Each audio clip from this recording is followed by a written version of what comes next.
اللہ عیسیٰ سے فرمائے گا کہ اے عیسیٰ ابن مریم، میرے ان احسانوں کو یاد کرو جو میں نے تم پر اور تمہاری والدہ پر کیے، جب میں نے روح القدس یعنی جبرائیل سے تمہاری مدد کی، تم گود میں اور جوان ہو کر بھی ایک ہی نسق پر لوگوں سے گفتگو کرتے تھے، اور جب میں نے تم کو کتاب اور دانائی اور تورات اور انجیل سکھائی، اور جب تم میرے حکم سے مٹی کے پرندے کی شکل بناتے پھر اس میں پھونک مار دیتے تھے تو وہ میرے حکم سے سچ مچ کا پرندہ بن جاتا تھا،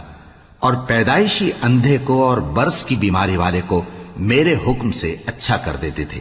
اور مردوں کو زندہ کر کے قبر سے نکال کھڑا کرتے تھے۔ اور جب میں نے بنی اسرائیل کے ہاتھوں کو تم سے روک دیا، جب تم ان کے پاس کھلے ہوئے نشان لے کر آئے، تو جو ان میں سے کافر تھے کہنے لگے کہ یہ تو کھلا جادو ہے۔